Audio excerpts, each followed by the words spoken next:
Bienvenidos a Socioecosistemas. En el año 2015, la Plataforma de Pueblos Indígenas en Aislamiento y Contacto Inicial, liderada por AIDESEP y otras organizaciones regionales, propuso la creación de una propuesta de corredor territorial de pueblos indígenas en aislamiento y contacto inicial, Pano, Arawak y otros. Esta es la idea de establecer alguna medida de gestión o de protección o normativa que ayude a hacer una gestión de mejor calidad en un lugar donde el bosque húmedo tropical continuo sobre 8 millones de hectáreas ha sido categorizado por el Estado en 4 áreas naturales protegidas y 4 reservas territoriales.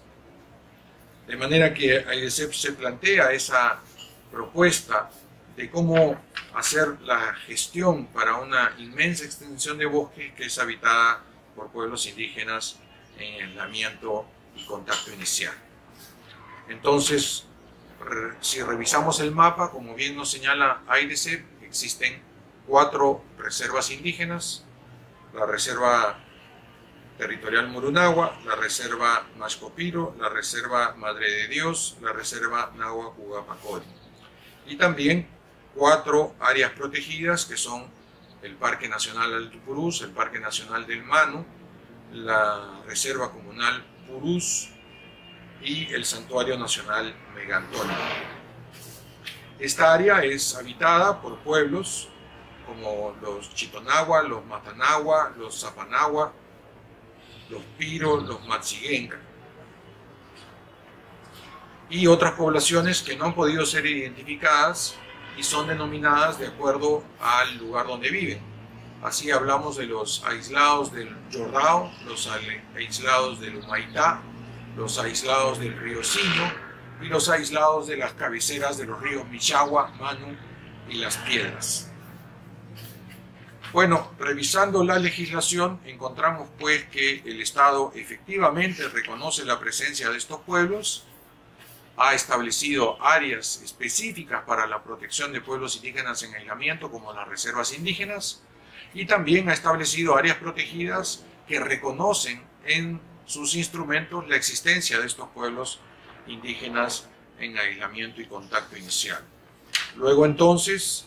estamos hablando de que este corredor Purús-Manu es una de las áreas más grandes del planeta habitada por pueblos indígenas en aislamiento y contacto inicial.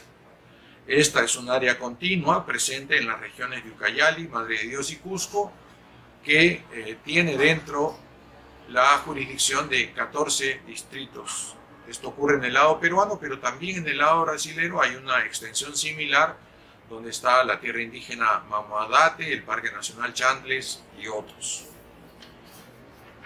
De manera que un territorio tan grande es también objeto de interés de explotación de recursos de terceros y requiere entonces algunas medidas de gestión y protección que van más allá de la idea de elaborar un plan maestro para el Parque Nacional Alto Purús, un plan maestro para la Reserva Comunal Purús, un plan maestro para el Santuario Megantoni, un plan maestro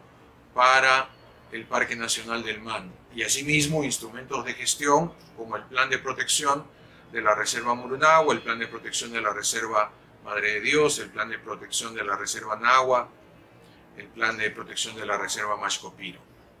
Están muy bien estos 8 instrumentos de gestión, pero es necesario que el Estado también tenga una visión integrada, sinérgica, y que pueda prevenir los impactos acumulativos de acciones que ocurren simultáneamente sobre todos estos territorios. Si seguimos como hasta hoy, con una visión fraccionada del territorio que divide 8 millones de hectáreas en 8 instrumentos de gestión, probablemente tengamos una posibilidad de acción interesante en algunos de estos sectores, pero no tenemos una visión de conjunto. Es sobre esa visión de conjunto que la Plataforma de Pueblos Indígenas en Contacto Inicial propone entonces medidas innovativas y que ayuden a desarrollar acciones de control y vigilancia, pero también acciones en materia de educación, salud, policía, autoridad forestal, a fin de controlar la calidad ambiental en las áreas ocupadas por pueblos indígenas en aislamiento, pero también por las comunidades nativas vecinas a estas áreas, así como el control de las áreas de acceso a estas regiones. Para ello contamos con un marco internacional y nacional. Tenemos en Amazonía 151 normas en los 9 países que regulan la protección de pueblos indígenas en aislamiento, y a nivel internacional, en instrumentos internacionales, hay unos 18 que son relevantes en materia de derechos humanos, en materia de pueblos indígenas, y algunos contienen referencias directas a pueblos indígenas en contacto inicial. Entonces, como vemos, todo este marco jurídico favorece que en un sitio donde está clarísimo que existen estos pueblos indígenas, y de hecho el Estado ha establecido áreas para la protección especial de estos pueblos, como las reservas indígenas, así como áreas protegidas que consideran la presencia de estos pueblos, busquemos una propuesta de gestión que vea el conjunto, que haga también una economía del uso de recursos y haga una mejor propuesta de planificación y gestión de la intervención del Estado para el control de estos territorios en beneficio de las poblaciones que viven dentro de él, como los indígenas en aislamiento y contacto inicial, así como de las poblaciones en comunidades nativas que son vecinas de estos mosaicos de áreas protegidas. Así llegamos entonces a la idea de una estrategia de control y minimización de las amenazas que afectan a las áreas protegidas, a las concesiones de terceros, al territorio de comunidades aldeas y también a estas reservas indígenas. Para ello se propone la idea de establecer un comité de gestión de protección integrado por las reservas indígenas y las áreas protegidas. El fundamento legal de estas propuestas de coordinación y gestión no requiere norma legal, no requiere aprobarse un decreto supremo, una resolución ministerial. Se puede hacer si así lo considera el sector y si fuera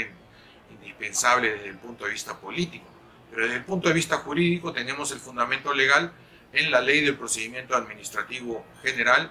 cuyo artículo 77 nos informa que los medios de colaboración interinstitucional permiten dar estabilidad a la colaboración interinstitucional entre diferentes sectores mediante conferencias entre estas instituciones, y para ello se pueden firmar convenios de colaboración u otros medios legalmente admisibles. Asimismo, tenemos normas de sectores como el Ministerio de Cultura, cuyo artículo 5, en sus literales G, H y J, nos dice que hay que fortalecer capacidades de gestión a nivel nacional, regional y local. Hay que promover la participación activa de las organizaciones o organismos de la sociedad peruana en la formulación, ejecución, seguimiento y evaluación de planes y programas. Y hay que diseñar, conducir y supervisar sistemas funcionales en el ámbito del sector cultura, asegurando el cumplimiento de las políticas públicas sectorales de acuerdo a las normas de materia. Esto es directamente aplicable al caso de la Ley de Protección de Pueblos Indígenas en Aislamiento, a la implementación del régimen especial transectorial de protección de pueblos indígenas en aislamiento y contacto inicial, y funciona muy bien para el caso del corredor Pano-Arahuac y para el caso de los otros corredores que se puedan establecer. Asimismo, el artículo 6 de esta Ley de Creación del Ministerio de Cultura nos dice que los gobiernos regionales en materia de patrimonio cultural, creación y gestión de las industrias culturales y de la cultura pueden dictar normas y lineamientos técnicos para la protección, defensa, conservación y difusión y puesta en valor del patrimonio cultural de la nación y la promoción, desarrollo de mecanismos, estrategias y programas en coordinación con los gobiernos locales con criterios de interculturalidad. El artículo 7 de la misma ley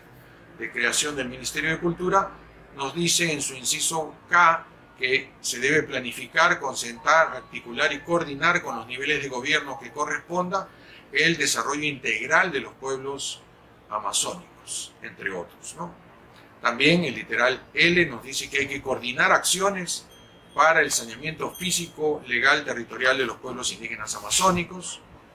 respetando la Constitución y los tratados internacionales. El literal N nos dice que hay que establecer instancias de carácter permanente y mecanismos apropiados que aseguren el derecho de todo ciudadano a vigilar y participar en la gestión. El literal O nos dice que hay que presentar proyectos de normas ante el presidente de la República y el Consejo de Ministros sobre las materias a cargo, y hay que considerar también el literal U, que nos dice que se deben establecer mecanismos o sistemas de coordinación intersectorial con las entidades involucradas en las actividades de su competencia. Más claro ni el agua. El artículo 8 sobre funciones compartidas del Ministerio de Cultura con los gobiernos regionales nos dice en el literal G que hay que estudiar usos y costumbres de los pueblos amazónicos como fuente de derecho buscando su reconocimiento formal. ¿Qué mayor fuente de derecho que el uso y la costumbre de los pueblos indígenas de vivir tranquilamente en su territorio, de evitar el contacto con el mundo exterior, de cosechar los recursos que atienden a su bienestar? Y cómo no va a tener el Estado peruano la obligación de responsabilizarse por ese bienestar. Basta tener 8 instrumentos de gestión que no coordinan entre sí, o es necesario integrarlos en un nivel más elevado de coordinación. ¿No existe acaso la ley 28736 y su régimen especial transsectorial para la protección de estos pueblos? Por supuesto que existe, pero no la hemos querido aplicar. Hasta ahora la gestión del sector cultura en materia de protección intersectorial es relaciones bilaterales. No hay un espacio transsectorial donde se encuentren todos los sectores bajo el liderazgo de cultura para llevar adelante esta protección.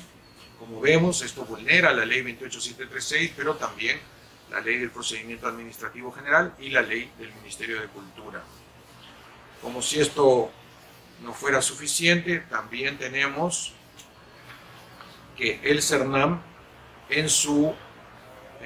ley de creación del MINAN, que también establece el CERNAM, el decreto legislativo 1013, nos dice en su segunda disposición complementaria final, numeral 2, literal E, que es función del CERNAM asegurar la coordinación interinstitucional entre las entidades del gobierno nacional, los gobiernos regionales y los gobiernos locales que actúen, intervienen o participan directa o indirectamente en la gestión de las áreas protegidas. Es decir, estamos hablando de que la autoridad de áreas protegidas tiene el mandato en su norma. La autoridad de cultura tiene el mandato en su norma. El resto del Estado tiene el mandato en la ley del procedimiento administrativo general. Está clarísimo que el marco legal permite la coordinación interinstitucional, no exige el establecimiento de norma jurídica, sino tan solo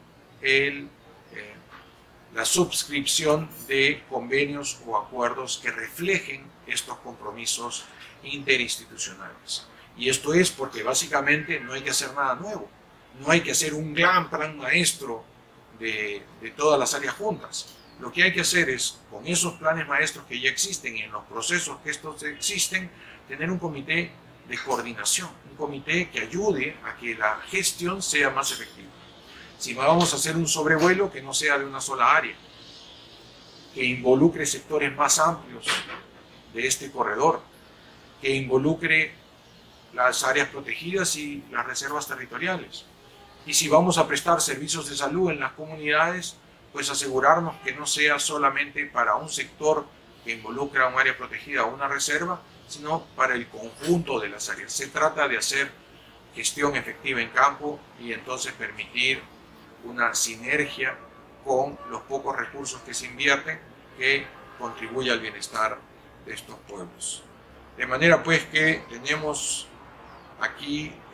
la explicación del fundamento legal de la protección de corredores territoriales para pueblos indígenas en aislamiento y contacto inicial.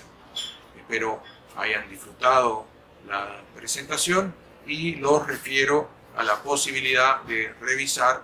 los textos de la plataforma de pueblos indígenas en aislamiento inicial para la protección, por ejemplo, del corredor Pano Arahuac. Muchas gracias.